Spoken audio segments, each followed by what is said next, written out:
There's a passage buried in the oldest Gnostic manuscripts that the institutional church never wanted you to find. It describes a moment where Jesus, speaking not to the crowds, but only to his inner circle, whispered a 3-digit sequence. He told them this code was not a number, it was a key that would unlock the original memory of the soul, the memory that existed before you were born into this body, before you forgot who you truly are. For centuries, this teaching was hunted. The scrolls that carried it were burned. The communities that practiced it were scattered across deserts and mountains. And the very concept of monad memory, the idea that your soul carries a divine recording of everything it has ever been, was erased from every official gospel that made it into your Bible. But here is what they did not anticipate. The code survived. It survived in fragments carefully hidden inside the Nag Hammadi text, discovered in 1945. It survived in the writings of Valentinus, one of the most influential Gnostic teachers of the 2nd century, and it survived in a place no institution could ever reach inside you, inside that quiet, persistent feeling that you have always carried, the feeling that you are remembering something rather than learning it for the first time. Tonight, you are going to understand why that feeling has followed you your entire life. You are going to learn the exact 3-digit sequence that early Christian mystics use to activate what they call the divine recall. And you are going to use it not tomorrow, not next week, tonight. If you are watching this an hour when the world around you has gone silent, that is not coincidence. The monad does not ever operate on accident. You were guided here precisely because something inside your pneumatic core recognized this moment. Stay with me through every single word of this. What I am about to share with you was never meant to be lost, and after tonight for you, it will never be again. To understand what this code actually does, you first need to understand what was taken from you. And I do not mean taken in some abstract, philosophical sense. I mean deliberately, systematically removed from the record of human spiritual history. In the year 325, the Roman Emperor Constantine gathered bishops from across the known world into a single room in Nicaea.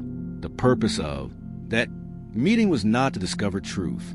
It was to decide which truths would be allowed to exist.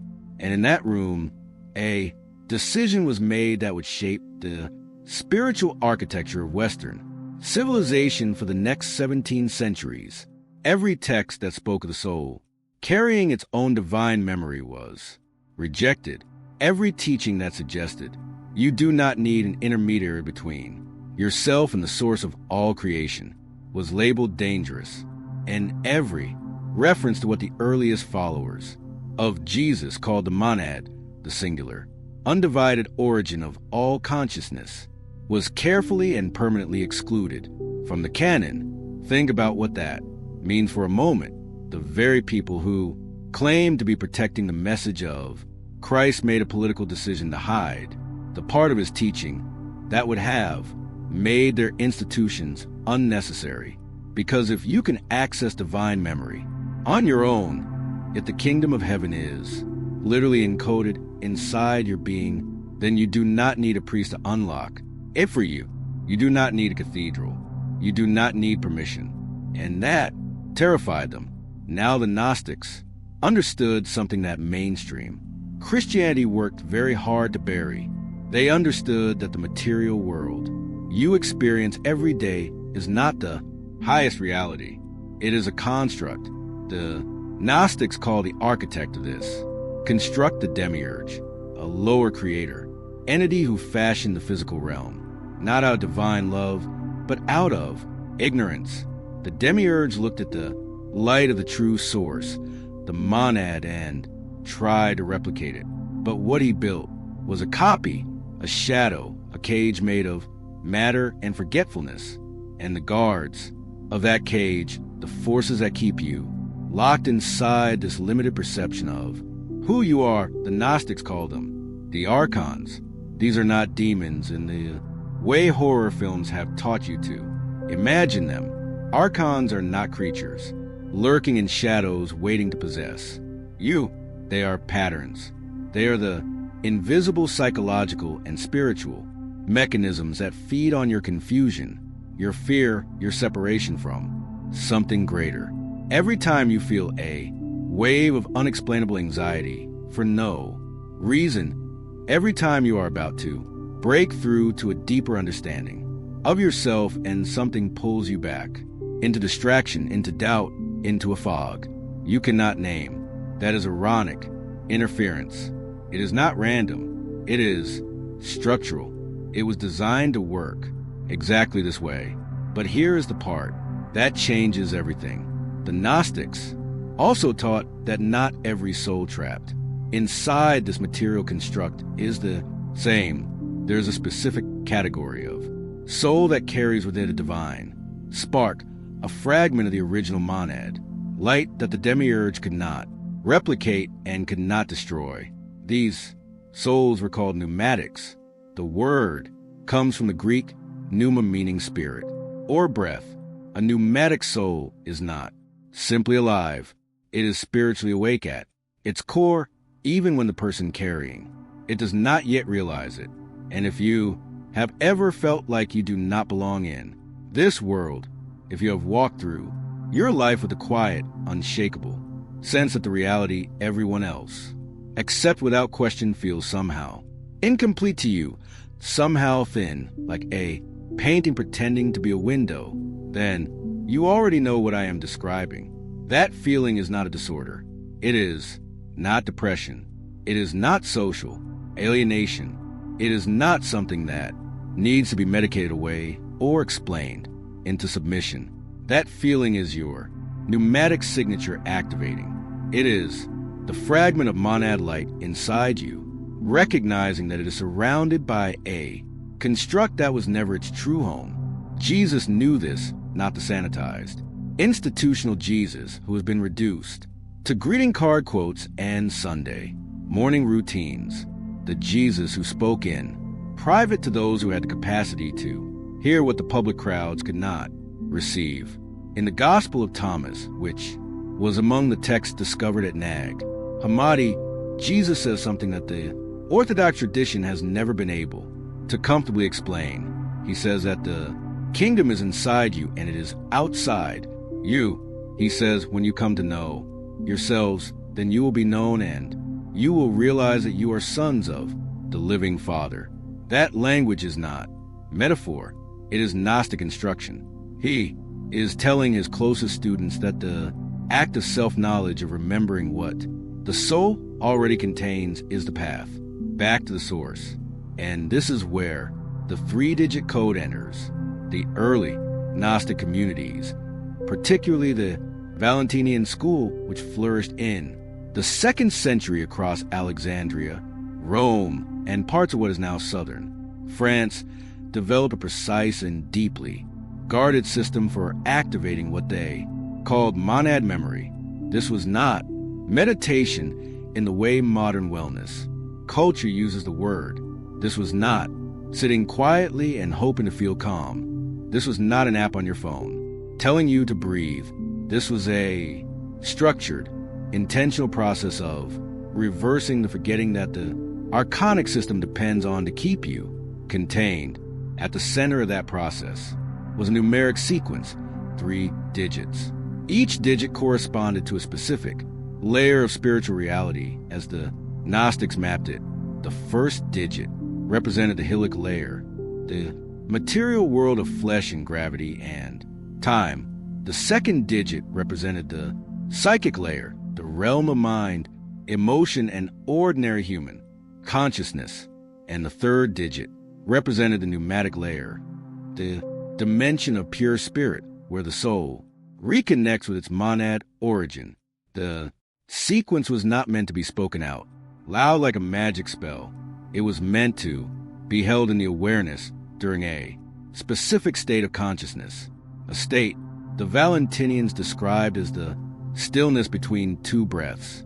In that Stillness, when the body is quiet and the mind has temporarily released its grip on your attention. The 3-digit code acts as a frequency alignment. It tunes your inner perception away from the archonic static that dominates your waking life and toward the original signal of the monad. You are about to learn exactly what those 3 digits are, exactly how the Valentinian teachers instructed their students to use them, and exactly what happens inside your awareness when alignment begins. But before I give you the code itself, you need to understand one more critical thing, something that most people, even those who have studied Gnostic texts for decades, even scholars who have spent careers inside these manuscripts, consistently overlook. And once you understand it, you will never read a single word of scripture the same way again. The reason the code works is not because of the digits themselves. It is because of what the digits represent in relationship to each other. Most people who encounter Gnostic numerology treat the numbers as symbols. They analyze them intellectually, write papers about them, debate their meaning in academic circles. But the Valentinians were not academics, and they understood that a number held in the mind during a specific state of awareness does not function as a symbol. It functions as a gate. Let me explain what I mean. When you fall asleep at night, there is a moment, a very brief window where you are no longer fully awake, but you have not yet crossed into sleep. The ancient Greeks called this the hypnagogic threshold. The Valentinian Gnostics had their own name for it. They called it the membrane, and that word was chosen deliberately because they believed this was the exact point where the archonic barrier that separates your waking consciousness from your monad memory becomes thinnest, almost transparent during every other moment of your day. That barrier is reinforced by sensory input, by thought, by emotion, by the constant noise of existing inside a physical body. But at the membrane, for just a few seconds, the noise drops, and in that silence, the soul can hear its own original frequency.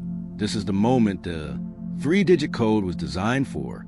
The code is 369, not as a mathematical formula, not as a numerological curiosity. 369 is a sequential key that maps onto the tripartite structure of Gnostic cosmology. 3 corresponds to the Helic realm, the world of matter, the body you inhabit, the ground beneath your feet. It is the number of physical completion in nearly every ancient tradition. The triangle, the trinity of birth, life, and death. 6 corresponds to the psychic realm, the doubling of 3, the expansion of material awareness into mental and emotional consciousness. It is the number the Gnostics associated with the demiurge himself, because the demiurge is a psychic entity, powerful enough to create, but not spiritual enough to transcend his own creation.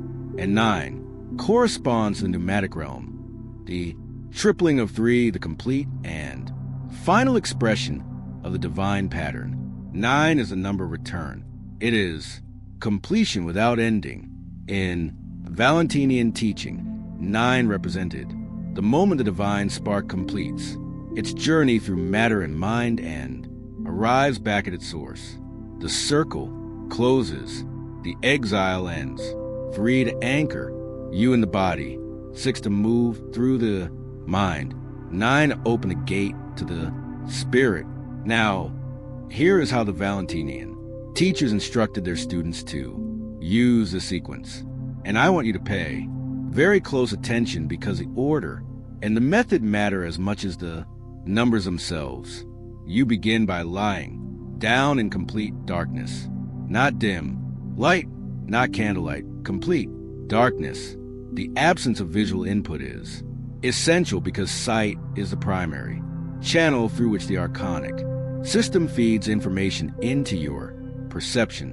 When you remove sight, you remove the strongest anchor, the construct has on you. Once you are still, you bring your attention to your breathing, not to control it, simply to observe it. You watch your breath move in and out until you feel the pace begin to slow on its own. The Valentinians taught that forced breathing keeps you in the psychic layer. Only breath that slows by its own will carries you toward the membrane. When you feel yourself approaching that threshold between waking and sleep, when your thoughts begin to loosen and images start to drift across your inner vision without your direction, this is when you introduce the code. You hold the number 3 in your awareness, not as a word, not as a visual digit, as a felt presence. You feel threeness in your body, the weight of your limbs, the pressure of gravity, the fact that you are here in matter, in flesh. You stay with 3 until your body feels heavy and anchored. Then you let 3 dissolve and you bring in 6. 6 is different. 6 lives in the mind. When you hold 6, you become aware of your thoughts without attaching to them. You feel the activity of your consciousness, the hum of your inner dialogue, the emotional residue of your day. You do not judge any of it. You simply recognize it as the psychic layer, the demiurge frequency, the construction. You stay with 6 until you feel a strange attachment from your own thinking, as if you are watching your mind from just slightly outside of it. And then you release 6 and you bring in 9. 9 is where everything changes. When you hold 9 at the membrane, something begins to happen that no amount of intellectual preparation can fully anticipate. The Valentinians described it as a warmth that begins at the center of the chest and expands outward, not physical heat, something closer to recognition. The same warmth you feel when you suddenly remember something you had completely forgotten, that flash of knowing, accompanied by an almost physical sensation of opening. This is monad, memory activating. What comes next varies from person to person, but the Valentinian text describes several consistent markers. Some people experience a sudden flood of imagery that feels more like remembering than imagining. Scenes, faces, landscapes that carry an emotional weight far too deep to be fantasy. Others experience a profound silence, not the absence of sound, but the presence of something vast and still that feels like it has always been there, waiting just behind the noise. And others feel what the text described as a pull, a sensation of being gently drawn upward or inward toward a point of light that is not seen with the eyes but perceived with something deeper, whatever form it takes for you, and it will take a form. The Valentinian teachers left one instruction that was considered more important than any other. Do not resist it. Do not try to analyze it while it is happening. Do not grab at the images or chase the sensations. The archonic pattern is analysis. The archonic reflex is to think about the experience instead of surrendering to it. If you catch yourself trying to understand what is happening while it is happening, that is the demiurge frequency pulling you back into 6. Simply return to 9. Feel the openness and let the monad show you what it has been holding for you since before you took your first breath in. This body. There is one more thing you need to know before you practice this tonight, and this part is specifically for those of you who have tried other spiritual practices before and felt nothing, who have sat in meditation circles and wondered if you were doing it wrong, who have repeated affirmations that felt hollow the moment they left your mouth, who have prayed into the dark and heard only your own silence echoing back. Listen to me carefully now, because what I am about to tell you is the reason none of those methods reached you. Those methods were not designed for pneumatic souls. They were designed for the psychic layer. They operate within the demiurge construct, asking you to find peace inside a system that was built to keep you asleep. That is why they felt empty, not because you were broken, not because you lacked faith or discipline, because you were trying to use tools made for a cage to unlock a door that exists beyond it. That is why it works for people like you when nothing else ever has. And I need you to hear this next part, not as a statement, but as something you already know to be true. You did not find this by accident. You were not scrolling mindlessly and stumbled upon something random tonight. The monad has a way of calling its own fragments back. It does not shout. It does not force. It places a whisper, exactly where you will hear it at, exactly the moment you are ready to. Listen, tonight is that moment for you. So here is what I am asking you to do. When this ends, do not move on to the next video. Do not let the algorithm carry your attention somewhere else. Close your eyes and place your hand over the center of your chest. Feel the warmth that is already there. That has always been there. That warmth is not new. It has been waiting. You have simply never been given the language to recognize it until now. Tonight, when the world around you goes quiet, lie down in the dark. Let your breath slow on its own. And when you reach the membrane, hold 3, then 6, then 9. Let the monad do the rest. If something shifts inside you, and it will come back to the space and leave one word in the comments, just the single word awaken, nothing more. You will be surprised by how many others leave the same word, because you are not alone in this. You never were. The code was always yours. You simply had to remember where you left.